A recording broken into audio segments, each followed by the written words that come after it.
Hi friends, कैसे हैं आप सब लोग। आज हम एक नए टॉपिक के साथ आपके सामने हैं। आज का हमारा टॉपिक है वो सिंपैथेटिक नर्वस सिस्टम है। सिंपैथेटिक नर्वस सिस्टम जो है ना वो बॉडी के अंदर ऑटोनॉमिक नर्वस सिस्टम के कंट्रोल में रहता है। इसी तरीके से पैरासिम्पैथेटिक नर्वस सिस्टम भी ऑटोनॉमिक नर्वस सिस्टम के कंट्रोल में रहता है। देखें जी, हमारे बॉडी के अंदर कुछ ऐसे वाइटल ऑर्गन्स हैं जो हमारे कंट्रोल के अंदर नहीं है। मैं हाथ की मूवमेंट कर रहा हूँ, ये मेरी वॉलंटियर मूवमेंट है। मैं चाहता हूँ कि मेरा हाथ मूव करे, मैं चाहता हूँ कि मेरी जो है ना वो हेड मूव करे, मैं चाहता हूँ कि मैं आगे चलूँ, मैं चाहता हूँ कि मैं पीछे चलूँ। तो ये मेरी वॉलंटियर मूवमेंट है। इसकी ये मूवमेंट मैं वॉलंटियरली कर सकता हूँ। आंख बंद करना, आंख खोलना, मैं बोल रहा हूँ, ये मेरी वॉलंटियर मूवमेंट है, यानी ये मेरे कंट्रोल के अंदर है कहीं हद तक। समझ में आ गई। लेकिन बॉडी के अंदर ऐसी ऑर्गन्स हैं जो अपना काम कर रहे हैं, अपनी वर्क को परफॉर्म कर रहे हैं, लेकिन वो हमारे कंट्रोल के अंदर नहीं है। वो ऑटोनॉमिक नर्वस सिस्टम की कंट्रोल के अंदर है। उसको कंट्रोल करने के लिए एक पैरासिम्पैथेटिक नर्वस सिस्टम है, दूसरा जो है ना सिंपैथेटिक नर्वस सिस्टम है। और ये पैरासिम्पैथेटिक और सिंपैथेटिक नर्वस सिस्टम क्या करते हैं, अपने आप से यानी न्यूरॉन से वो कुछ केमिकल रिलीज करते हैं जिनको हम न्यूरोट्रांसमीटर कहते हैं। और वो जाते हैं उन ऑर्गन के पास, यानी कि हार्ट के पास जाएंगे, लंग्स के पास जाएंगे, जीआईटी के अंदर कुछ ऑर्गन्स हैं, वहाँ पर उनके रिसेप्टर पाए जाते हैं। कुछ अल्फा 1 रिसेप्टर होंगे, कुछ बीटा 1 रिसेप्टर होंगे, कुछ अल्फा 2 रिसेप्टर होंगे, कुछ बीटा 2 रिसेप्टर होंगे, कुछ बीटा 3 रिसेप्टर होंगे।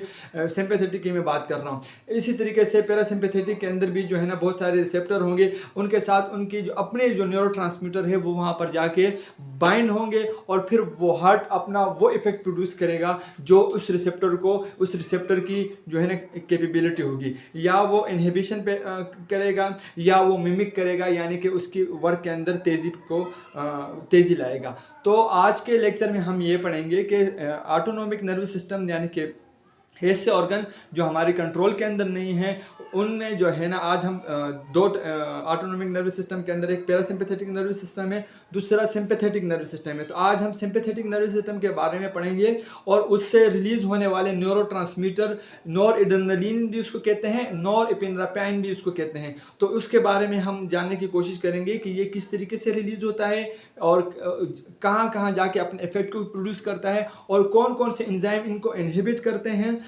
और किस तरीके से जो है ना नॉरएड्रेनालिन का स्ट्रक्चर है। तो आइए सबसे पहले आज जो है ना वो लिखने से ये है कि आपको समझ में नहीं आएगा, तो साथ साथ लिखते हुए चलते हैं और पढ़ते हुए चलते हैं। कोशिश करते हैं कि हम जल्दी से इसको कवर कर लें, क्योंकि लिखने में थोड़ा टाइम ले लेता है, वीडियो टाइम ले लेती है, लेकिन कोशिश करते हैं। ये हमारे पास न्यूरॉन का स्ट्रक्चर मैं बना रहा हूं क्योंकि हम लोगों ने, ये है न्यूरॉन, और कौन सा न्यूरॉन है, सिंपैथेटिक नर्वस सिस्टम का न्यूरॉन है, जिससे जो है ना नॉरएड्रेनालिन या नॉरएपिनेफ्राइन ये रिलीज होगा। सही है, ये न्यूरोट्रांसमीटर रिलीज होंगे और ये अपने रिसेप्टर से बाइंड होंगे। इनके जो बॉडी के अंदर रिसेप्टर होंगे उनसे ये बाइंड होंगे और अपना इफेक्ट प्रोड्यूस करेंगे। समझ में आ गई। अब देखें, ये है प्री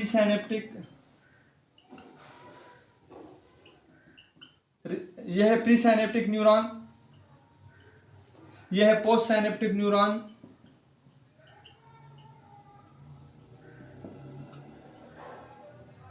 यह है साइनेप्टिक रीजन,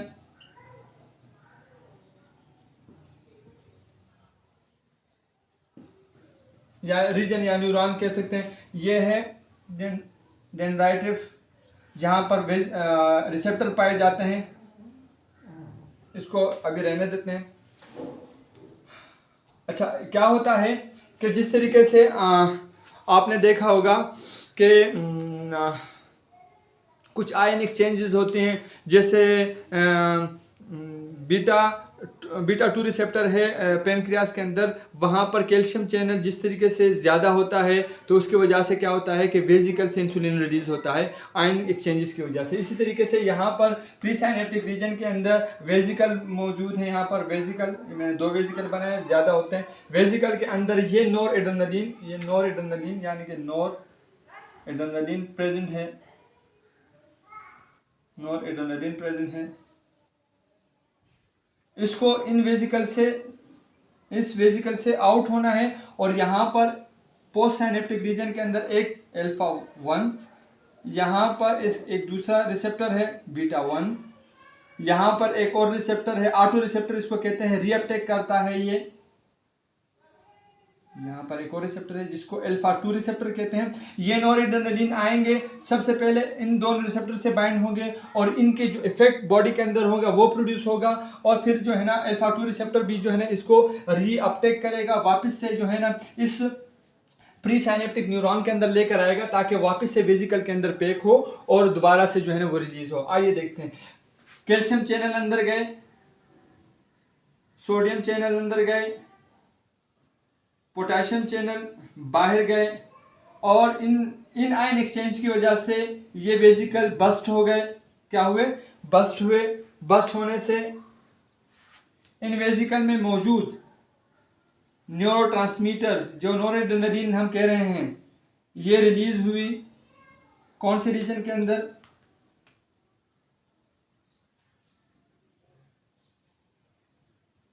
साइनेप्टिक रीजन के अंदर आए और अपने रिसेप्टर से बाइंड हुए। पहले ये इन दो रिसेप्टर से बाइंड होंगे, ये इनकी वजह से जो इफेक्ट प्रोड्यूस होंगे हम वो बाद में पढ़ेंगे, लेकिन आपने सिर्फ इतना समझना है कि नॉरएड्रेनालिन आए और अपने रिसेप्टर से बाइंड हुए, सही है।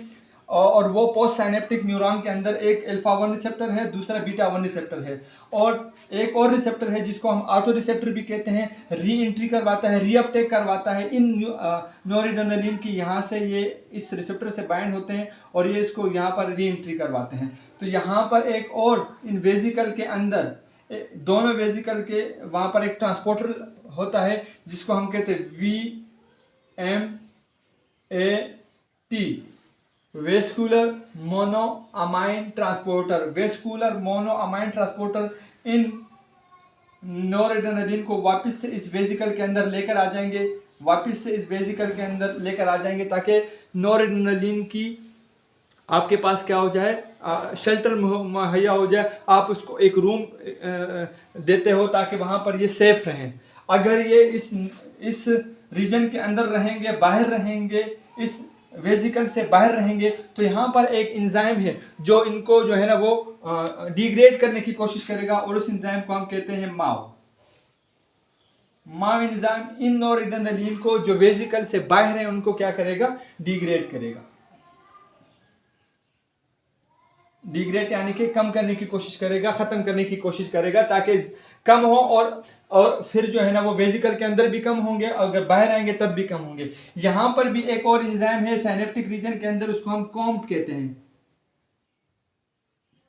कॉम्ट एंजाइम कहते हैं।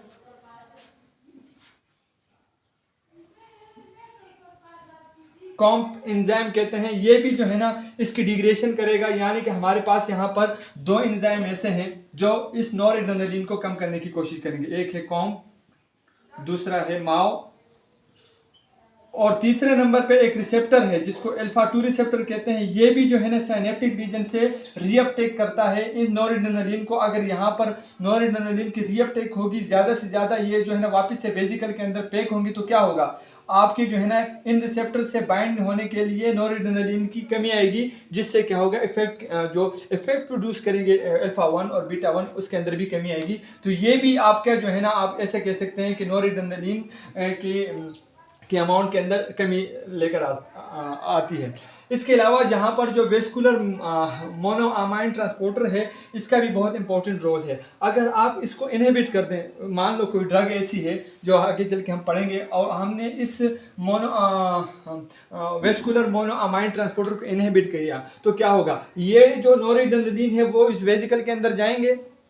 नहीं जाएंगे। क्यों? कि आपने उस ट्रांसपोर्टर को ही इनहिबिट कर दिया है, उसको काम करने के लायक नहीं छोड़ा। जब वो काम नहीं करेगा तो नॉरएड्रेनालिन इस वेसिकल के अंदर नहीं आएंगे, यानी कि उस शेल्टर के अंदर नहीं आएंगे, यानी कि उस सेफ एरिया स्पेस के अंदर नहीं आएंगे ताकि ये बच सके। तो ये बाहर रहेंगे। जैसे ही बाहर रहेंगे तो यहाँ पर एक एंजाइम है उसको किल करने के लिए माओ, वो इसको क्या करेंगे?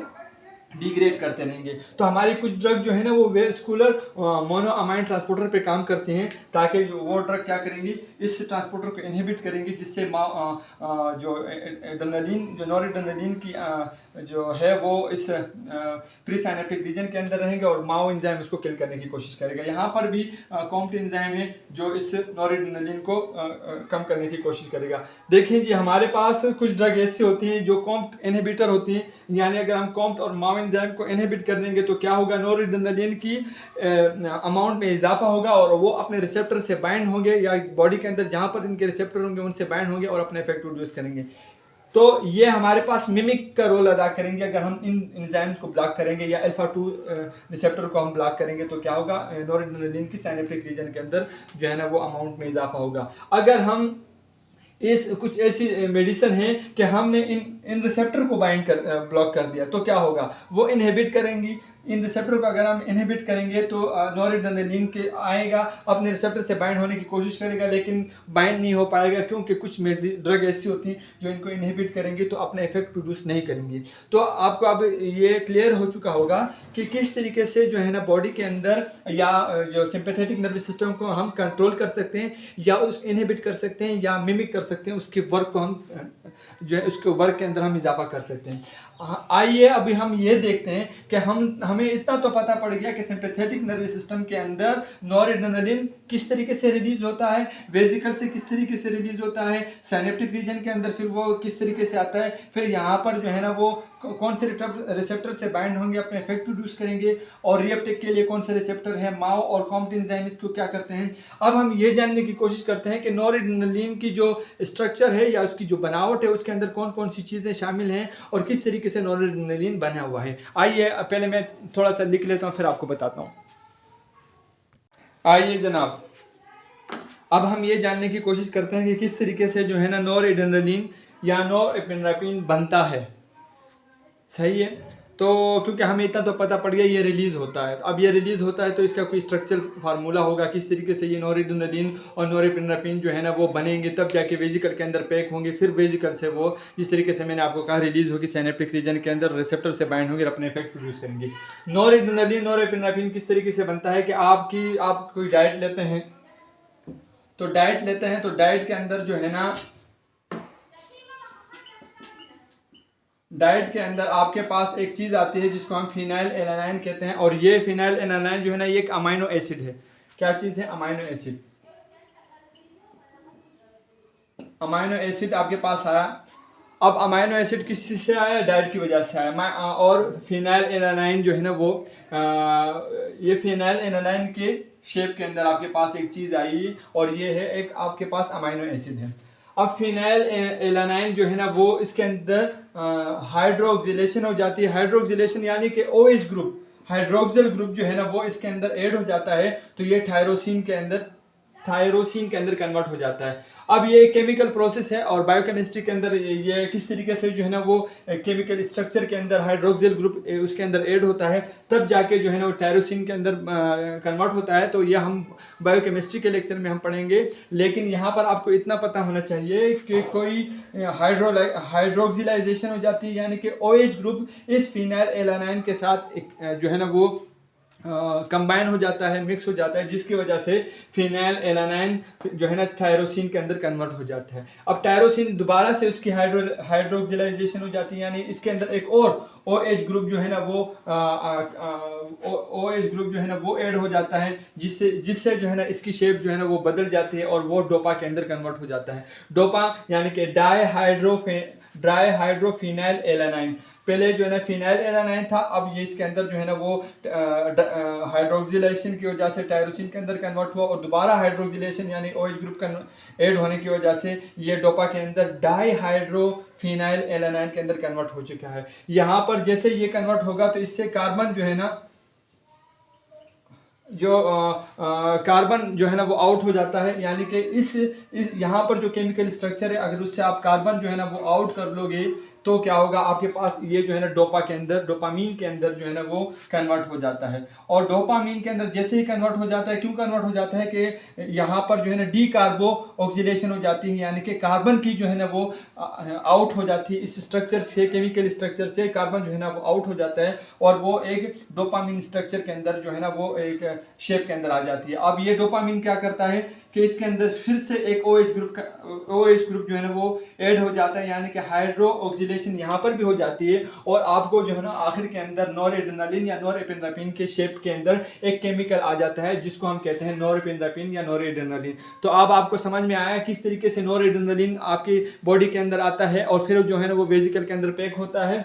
यानी कि आपने डाइट के अंदर फिनाइलएलानाइन लिया और फिनाइलएलानाइन की यहाँ पर OH ग्रुप की ऐड हो जाती है, हाइड्रोक्सिलेशन हो जाती है, फिर थायरोसिन के अंदर कन्वर्ट हो जाता है, थायरोसिन के अंदर दोबारा से OH ग्रुप जो है ना वो ऐड हो जाता है और डोपा के अंदर कन्वर्ट हो जाता है। डोपा से फिर कार्बन डाइऑक्साइड आउट हो जाता है, कार्बन आउट हो जाता है, सॉरी कार्बन डाई मैंने कह दिया, लेकिन कार्बन आउट हो जाता है जिससे जो है ना डोपामीन के अंदर कन्वर्ट हो जाता है और डोपामीन जो है ना वो उसके अंदर दोबारा से OH ग्रुप ऐड हो जाता है और आपको एक नॉरएड्रेनालिन या नॉरएपिनेफ्रिन की शेप में केमिकल जो है ना वो बॉडी के अंदर आ जाती है या मुहैया हो जाती है और वो फिर जो है ना न्यूरॉन्स जो है ना इस तरीके से जो है ना वो फिर वो वेसिकल के अंदर पैक होती है। तो ये एक स्ट्रक्चर था, मैन्युफैक्चरिंग थी नॉरएड्रेनालिन की। आइए अभी हम इतना देख चुके हैं कि नॉरएड्रेनालिन किस तरीके से बनता है और वो फिर वेसिकल के अंदर पैक होता है और वेसिकल के बाद फिर वो किस तरीके से रिलीज होता है साइनेप्टिक रीजन के अंदर और फिर जो है ना वो रिसेप्टर से बाइंड होता है। अब किस रिसेप्टर से बाइंड होता है और कौन कौन से इफेक्ट प्रोड्यूस करता है वो देखते हैं। जैसा कि मैंने आपको कहा, अब हम ये पढ़ते हैं कि नॉरएड्रेनालिन तो रिलीज हो चुका है लेकिन उसने अपने रिसेप्टर से बाइंड होकर इफेक्ट प्रोड्यूस करने हैं। अब ये देखें, सिंपैथेटिक नर्वस सिस्टम जो है ना उससे जो है ना नॉरएड्रेनालिन या इसको आप नॉरएपिनेफ्रिन भी कह सकते हैं, ये रिलीज हो चुका है। तो ये अपने रिसेप्टर के पास जाएंगे और इफेक्ट प्रोड्यूस करेंगे। अल्फा रिसेप्टर है ना उसके पास अगर जाएंगे तो इसमें दो रिसेप्टर आपके पास होंगे, एक अल्फा 1 और एक अल्फा 2, समझ में आ गई। इसके अलावा बीटा के पास जाएंगे तो बीटा रिसेप्टर के पास जाएंगे, यही नॉरएड्रेनालिन, तो बीटा 1 रिसेप्टर हो, बीटा 2 रिसेप्टर और बीटा 3 रिसेप्टर, इनके पास जाएंगे तो ये अपने इफेक्ट प्रोड्यूस करेंगे। सबसे पहले हम पढ़ते हैं अल्फा 1, क्योंकि यहाँ से स्टार्ट करते हैं अल्फा से। तो अल्फा रिसेप्टर में सबसे पहले अल्फा 1 रिसेप्टर, यानी कि ये जो जितना भी मैंने यहाँ लिखा हुआ है, ये इफेक्ट किस तरीके से प्रोड्यूस होंगे कि अल्फा 1 रिसेप्टर से नॉरएड्रेनालिन या ये न्यूरोट्रांसमीटर जो है वो बाइंड होता है। अब याद रखिएगा, आपने जो भी न्यूरोट्रांसमीटर रिलीज होते हैं, चाहे वो डोपामीन हो, चाहे वो नॉरएड्रेनालिन हो या एसिटाइलकोलिन हो, तो इनके दो मेन काम आपने याद रखने। एक तो उनका पाथवे याद रखने के किस पाथवे से वो चल रहे हैं और पाथवे से चलने के बाद इनका टारगेट कौन सा है, यानी कि लोकेशन क्या है। यानी कि इस पाथवे से चल के ये हार्ट पड़ा हुआ है, समझ लें ये हार्ट पड़ा हुआ है, तो ये इस पाथवे से आके इस हार्ट को क्या कहते हैं नॉरएड्रेनालिन या अपना न्यूरोट्रांसमीटर प्रोड्यूस कर रहे हैं, तो ये कौन सा इफेक्ट प्रोड्यूस करेंगे। दूसरी साइड से दूसरी जो है ना वो पाथवे होगी जिससे जो है ना वो एसिटाइलकोलिन आके इसी हार्ट को जो है ना वो सप्लाई करेगी, तो इससे उसकी जो है ना दूसरी यानी कि जो इफेक्ट होगा वो अलग होगा। लेकिन अगर इस पाथवे से कोई भी नॉरएड्रेनालिन आएंगे या ये पाथवे यूज़ करेंगी, तो इससे जो है ना पाथवे का मतलब ये है कि जिस रास्ते से ये नॉरएड्रेनालिन गुजरेगा वो रास्ता बहुत इंपॉर्टेंट होता है, क्योंकि उसी रास्ते से या तो वो इनहिबिट करेगा या वो मिमिक करेगा, तेज़ी पैदा करेगा। तो आपको पाथवे और लोकेशन दोनों का जो है ना दोनों आपको याद होनी चाहिए। अब सबसे पहले क्योंकि अल्फा 1 रिसेप्टर जो है ना ये इससे जो अगर नॉरएड्रेनालिन बाइंड होता है तो ये अपने पाथवे यूज़ करते हैं IP3 डेक पाथवे। अब ये IP3 और डेक पाथवे के बारे में जो पाथवेज के लिए जो है ना एक और जो है ना वो पूरा एक लेक्चर हम आपको बताएंगे कि ये पाथवे किस तरीके से जो है ना वो स्टिमुलेटिंग करती हैं, यानी कि अपने इफेक्ट को तेज़ करती हैं, समझ में आ गई। लेकिन आपने इतना याद रखना है कि IP3 और डेक पाथवे से क्या होता है, स्टिमुलेटिंग इफेक्ट आता है, यानी कि आपकी जो है ना इफेक्ट के अंदर जो है ना वो मिमिक आएगी, मिमिक्री करेगी, यानी कि वो इफेक्ट के अंदर वो थोड़ी सी तेज़ी लेकर आएंगी। तो ये आपकी पाथवे जो है ना IP3 और डेक पाथवे को यूज़ करती हुई चलती है और स्टिमुलेटिंग इफेक्ट आपको प्रोड्यूस करके देगी, यानी कि आपकी जो जितने भी वो ऑर्गन होंगे उसके अंदर तेज़ी आएगी। अब लोकेशन की बात करें, ये अल्फा वन रिसेप्टर हार्ट के अंदर प्रेजेंट था, नोरिड्रेनालिन गया और अपने अल्फा वन रिसेप्टर से बाइंड हुआ तो क्या हुआ, हार्ट के अंदर क्या हुआ, कंट्रैक्शन हुई। क्यों, स्टिमुलेशन, यानी कि तेज़ी पैदा करेगा, कंट्रैक्शन ज़्यादा तेज़ करेगा तो इससे क्या होगा, आपका हार्ट रेट बढ़ जाएगा। दूसरे नंबर पर अल्फा वन रिसेप्टर की लोकेशन है ब्लड वेसल। ब्लड वेसल में अगर अल्फा वन रिसेप्टर प्रेजेंट है और इसने ये पाथवे यूज़ किया और आके अपने रिसेप्टर से बाइंड हुआ तो ब्लड वेसल के अंदर भी कंट्रैक्शन होगी, और कंट्रैक्शन होगी तो आपको पता है जो डायलेशन है उसके अंदर फ़र्क आएगा, वेसल सिकुड़ जाएंगी, कंट्रैक्ट हो जाएंगी, जिससे जो है ना, जिससे बीपी जो है ना वो ज़्यादा होता है। अगर अल्फा वन रिसेप्टर आई के अंदर प्रेजेंट है और आई से जो है ना वो नोरेड्रेनालिन बाइंड होगा तो क्या होगा, रेडियल मसल जो होंगी वो कंट्रैक्ट होंगी, यानी कि उसके अंदर कंट्रैक्शन होंगे और प्यूपल डायलेट हो जाएंगे। ये आपके जो है ना वो आई है, और आई के अंदर जो है ना ये मसल्स हैं जिसको हम रेडियल मसल कहते हैं। इसके अंदर अगर कंट्रैक्शन होगी, यानी कि ये अगर सिकुड़ेंगी तो सिकुड़ने से क्या होगा, ये सिकुड़ गई, इतनी इतनी सिकुड़ गई, कंट्रैक्शन इसके अंदर आ गई तो ये आपकी प्यूपल ऑटोमेटिकली डायलेट हो जाएंगी। क्यों डायलेट हुई, कि ये जो मसल थी रेडियल मसल वो कंट्रैक्शन हुई। इसके अलावा स्मूथ मसल के अंदर अगर हम बात करें, ब्लैडर के अंदर ट्राइगोन मसल हैं, अगर वो उसके पास अल्फा वन रिसेप्टर है, वहाँ पर अगर ये नोरेड्रेनालिन जाएगा तो क्या होगा कि ब्लैडर जो है ना वो कंट्रैक्ट हो जाएगा और ब्लैडर रिलैक्स हो जाएगा। समझ में आ गई। इसके अलावा सिलिवरी ग्लैंड के अंदर अगर ये नोरेड्रेनालिन पहुंचेगा, रिसेप्टर से बाइंड होगा तो वहाँ पर पोटाशियम और H2O की सिक्रिएशन के अंदर इजाफा होगा, यानी लुआब ज़्यादा बनेगा, आपकी सिक्रिएशन के अंदर यहाँ पर इजाफा होगा। अगर किसी वजह से आपने ये देखना है कि हमें जो है ना वो इसके इफ़ेक्ट को कम करना है, सिक्रिएशन के इफ़ेक्ट को कम करना है, एनेस्थीसिया के अंदर ऐसा होता है तो फिर हम लोगों ने और इसकी जो एंटागोनिस्ट ड्रग है, यानी कि इस अल्फा वन को ब्लॉक करने की जो ड्रग है हमने वो देनी होती है। जीआईटी के अंदर इंटेस्टाइनल रिलैक्सेशन होगी, वहाँ पर भी जो है ना वो इंटेस्टाइन के अंदर जो बहुत सारी जो है ना एरियाज़ हैं वहाँ पर रिलैक्सेशन होगी, रिलैक्सेशन प्रोवाइड करेगा और आपको जो है ना एक रिलैक्सन इफेक्ट प्रोड्यूस करके देगा। इसके अंदर जो है ना सीमिनल डक्ट है जिसके अंदर सीमन जो है ना वो ट्रेवल करता है और वो वहाँ पर अगर ये नोरेड्रेनालिन जाएगा और अपने रिसेप्टर अल्फा वन से बाइंड होगा तो वहाँ पर क्या होगा, वहाँ पर भी कंट्रैक्शन होगी और हेल्प होगा आपकी इजैकुलेशन, सीमन की जो इजैकुलेशन है उसके अंदर आपको मदद मिलेगी। तो ये तो था आपका अल्फा वन रिसेप्टर्स के साथ अगर ये नोरेड्रेनालिन बाइंड होगा और alpha one receptor heart, blood vessel, eye, smooth muscle, salivary gland, GIT और सीमिनल डक्ट के अंदर प्रेजेंट रहेंगे होते हैं और उनके पास अगर नोरेड्रेनालिन जाएगा और इस रिसेप्टर से बाइंड होगा तो ये सारे इफेक्ट वो प्रोड्यूस करेगा। अब आइए देखते हैं कि अल्फा टू रिसेप्टर के पास अगर ये नोरेड्रेनालिन जाएगा तो कौन से इफेक्ट प्रोड्यूस करेंगे। पहले मैं लिख लेता हूँ फिर मैं आपको बता दूँ कि लिखना और साथ साथ बताना थोड़ा सा जो है ना वो टाइम ले लेता है। पहले मैं लिख लेता हूँ। आइए जनाब, एक और लोकेशन में लिखना भूल गया था स्पेस ना होने की वजह से भी, वो थी लिवर के अंदर अल्फा वन रिसेप्टर होता है, उसके पास नोरेड्रेनालिन जाएगा तो कौन से इफेक्ट प्रोड्यूस होंगे, वो होगा कि ग्लाइकोजिनोलाइसिस होगी, यानी कि जो ग्लाइकोगॉन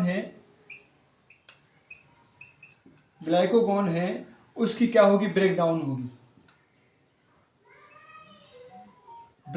अगर ये ज़्यादा से ज़्यादा टूटेगा तो किसके अंदर कन्वर्ट होगा, लाजमी बात है ग्लूकोज के अंदर कन्वर्ट होगा और ग्लूकोज आपके ब्लड के अंदर ज़्यादा होगा तो क्या होगा, ब्लड ग्लूकोज लेवल आपका इंक्रीज कर जाएगा। यानी कि शुगर के जो पेशेंट होते हैं उसके अंदर ब्लड ग्लूकोज लेवल ज़्यादा होता है। उसकी एक वजह ये भी है कि अगर अल्फा वन रिसेप्टर से लिवर के अंदर नोरेड्रेनालिन बाइंड होगा तो ग्लाइकोजिनोलाइसिस होगी, ग्लाइकोगॉन जो आपके स्टोरेज साइट पे था उसकी जो है ना वो ब्रेक डाउन होगी और वो वापस से ग्लूकोज के अंदर आएगा और ग्लूकोज के अंदर आएगा तो ब्लड ग्लूकोज लेवल जो है ना आपका इंक्रीज कर जाएगा। और डायबिटिक के हवाले से मेरी जो है ना बहुत इंपॉर्टेंट वीडियोज़ हैं, तकरीबन 3, 4, 5 आप वो देख लीजिएगा तो आपको ये सारा जो है ना वो ग्लाइकोजिनोलाइसिस और ये सब जो है ना वो आपका क्लियर हो जाएगा। लेकिन ये आपकी 8वीं लोकेशन थी अल्फा वन रिसेप्टर की जो मैं लिखना और बताना भूल गया था, आपने ये भी आपने साथ नोट कर लेना है।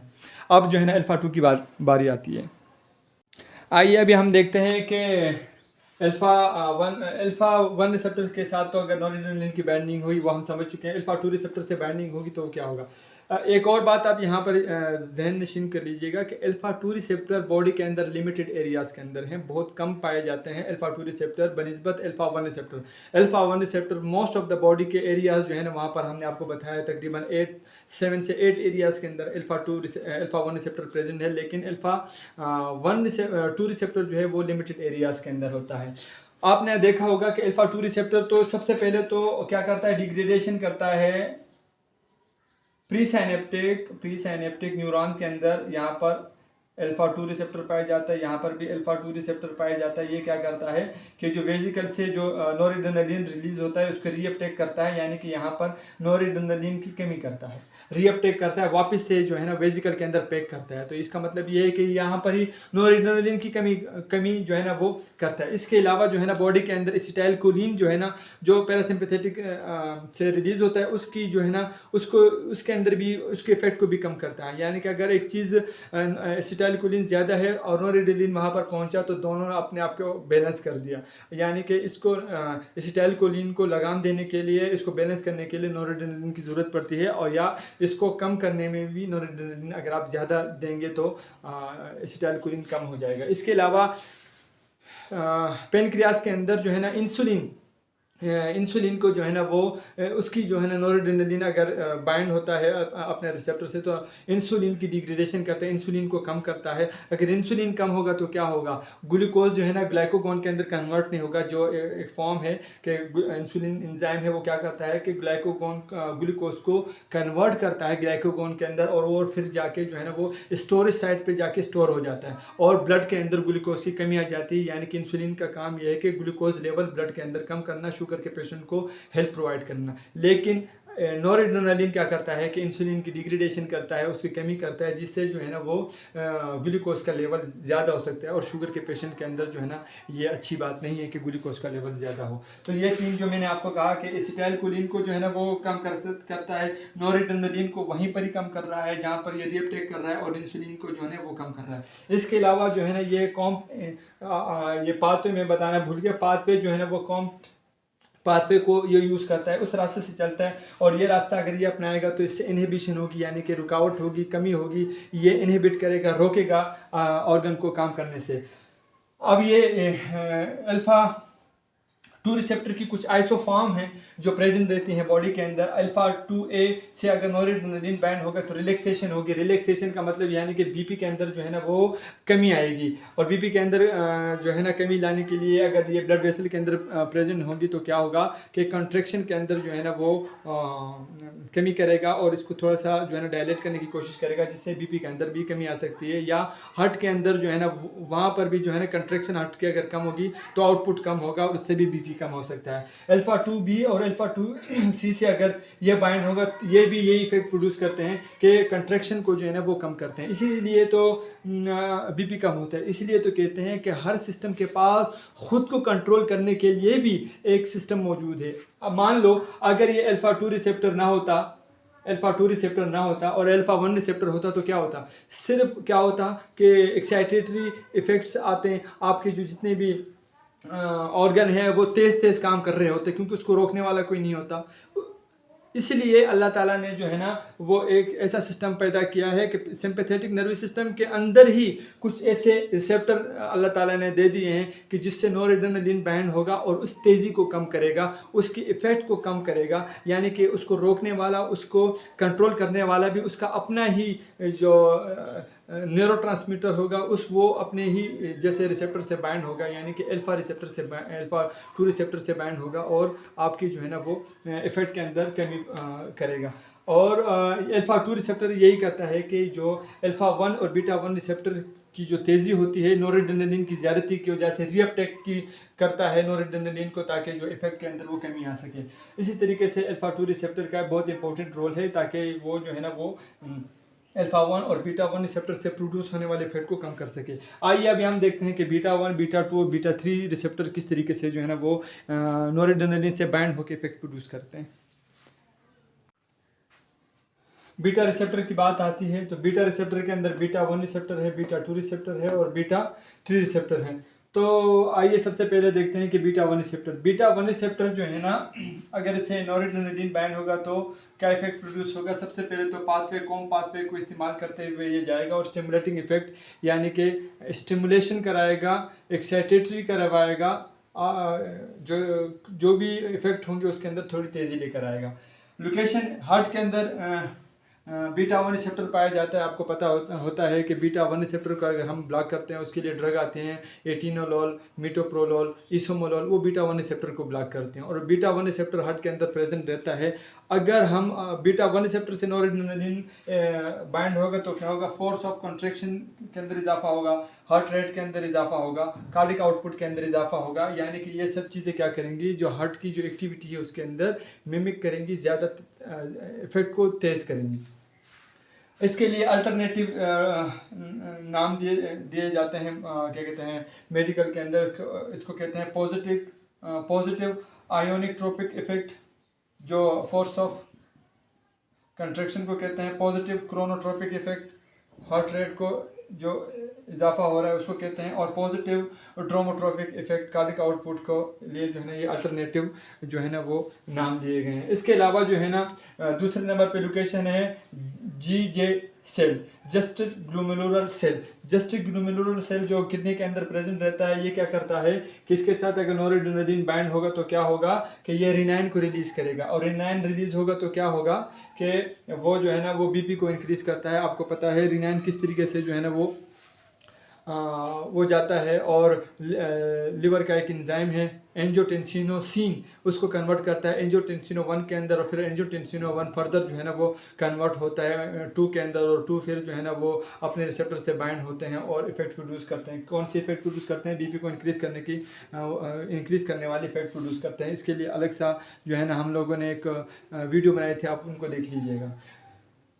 तो ये आपकी जो है ना बीटा 1 रिसेप्टर से बाइंड होने के बाद नॉरएड्रेनालिन ये इफेक्ट प्रोड्यूस करता है कि हार्ट के अंदर फोर्स ऑफ कंट्रैक्शन की इजाफा होता है, हार्ट रेट के अंदर इजाफा होता है, कार्डिक आउटपुट के अंदर इजाफा होता है। जस्टिक ग्लोमेरुलर सेल के अंदर नॉरएड्रेनालिन बीटा 1 रिसेप्टर पाया जाता है, उससे बाइंड होगा तो जस्टिक ग्लोमेरुलर सेल रिलीज करेगा रेनाइन को, रेनाइन भी बीपी को इंक्रीज करता है। इस तरीके से हमें पता पड़ा कि अल्फा 1 और बीटा 1 दोनों क्या करते हैं, बीपी को इंक्रीज करते हैं। ये आपने एक याद रखना है कि ये इन दोनों रिसेप्टर से नॉरएड्रेनालिन बाइंड होता है तो बीपी इंक्रीज होता है। अभी आइए देखते हैं कि बीटा 2 रिसेप्टर कहाँ कहाँ पर पाए जाते हैं और इसके क्या क्या इफेक्ट हैं।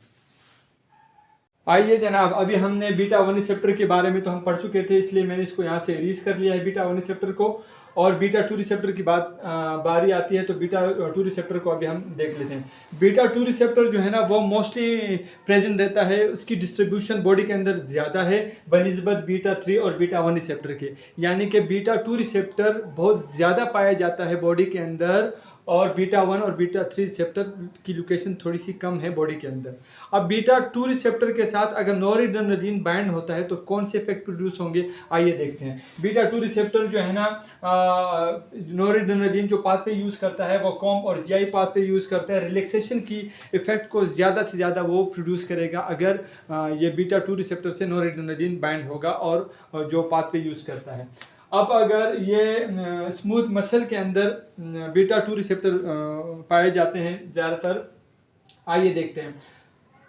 लंग के अंदर बीटा 2 रिसेप्टर पाया जाता है और नॉरएड्रेनालिन आया और अपने बीटा 2 रिसेप्टर से बाइंड हुआ तो क्या इफेक्ट प्रोड्यूस करेगा, ब्रोंक्यूल्स की जो डायलेशन है यानी ब्रोंकी की जो डायलेशन है वो इसके अंदर प्रोड्यूस होंगी, यानी कि ब्रोंकी को डायलेट कर देंगी और रिलैक्सेशन प्रोवाइड कर देंगी, और एयर की जो इन आउट है वो आसानी से हो जाएगी, क्योंकि आपकी जो बीटा 2 रिसेप्टर से नॉरएड्रेनालिन आके बाइंड हुआ और ब्रोंक्यूल्स की या ब्रोंकी की जो है ना वो डायलेशन हो जाएगी, कंट्रैक्शन के अलावा डायलेशन हो जाएगी और एयर की इन आउट अच्छी तरीके से होगी, यानी कि एक रिलैक्सेशन की इफेक्ट आपको प्रोड्यूस करके देगा। इसी तरीके से यूट्रस के अंदर बीटा 2 रिसेप्टर प्रेजेंट है और यूट्रस के अंदर जैसे ही नॉरएड्रेनालिन अपने रिसेप्टर से बाइंड होगा, बीटा 2 रिसेप्टर से बाइंड होगा तो वहाँ पर भी यूट्रस की भी डायलेशन हो जाएगी बनिस्बत कंट्रैक्शन के, वो स्पेस प्रोवाइड करके दे देगी, यूट्रस की डायलेशन कर देगी।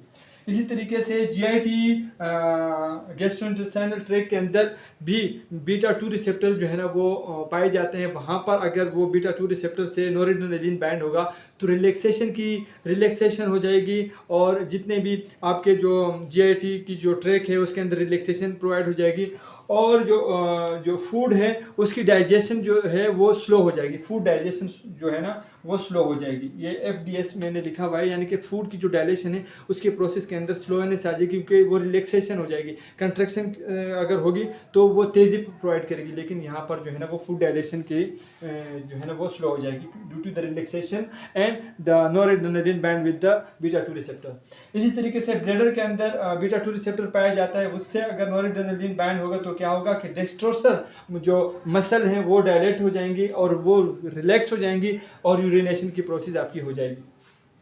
इसी तरीके से इंसुलिन की जो है ना वो बीटा 2 रिसेप्टर पेनक्रियास के अंदर इंसुलिन जो है ना वो जो रिलीज होता है, तो बीटा 2 रिसेप्टर जो है ना इंसुलिन को इंक्रीज करता है, इंसुलिन की प्रोडक्शन में इजाफा करता है। दूसरी जानिब ग्लाइकोजिन की सीक्रेशन के अंदर भी इजाफा करता है, यानी कि जो स्टोरेज साइड के ऊपर आपका ग्लूकोज पड़ा हुआ है in the form of the glycogen, उसकी सीक्रेशन के अंदर भी इजाफा करेगा। इसके इंसुलिन की सीक्रेशन के अंदर इजाफा करेगा तो ग्लूकोज ग्लाइकोजिन के अंदर कन्वर्ट होगा, लेकिन इसी तरीके से वो ग्लाइकोजिन की भी जो है ना सीक्रेशन के अंदर इजाफा करेगा, तो ये दोनों एक दूसरे को कैंसिल कर देंगे या बैलेंस में रखेंगे, यानी कि इससे कोई इफेक्ट प्रोड्यूस नहीं होगा। अगर एक चीज़ ग्लूकोज के से ग्लाइकोजिन के अंदर कन्वर्ट करने के अंदर तेज़ी कर रहा है, तो दूसरी जानिब ग्लूकोज जो है ना वो ग्लाइकोजिन की सीक्रेशन भी ज़्यादा हो रही है, यानी कि ग्लूकोज भी ज़्यादा से ज़्यादा फॉर्म हो रही है। इसके अलावा लिवर के अंदर ग्लाइकोजिनोलाइसिस होगी, यानी कि जो ग्लूकोज है ग्लाइकोगॉन है इसकी जो स्टोरेज फॉर्म वहाँ पर पड़ी हुई है इसकी जो है ना ब्रेक डाउन ज़्यादा से ज़्यादा होगी, जिससे क्या होगा कि ब्लड ग्लूकोज लेवल के अंदर आपका इजाफा हो जाएगा। इसके अलावा ग्लूकोन्यूजिनेसिस, यानी कि ग्लूकोन्यूजिनेसिस क्या करता है कि ग्लूकोज फॉर्म होती है लेकिन इन द अल्टरनेट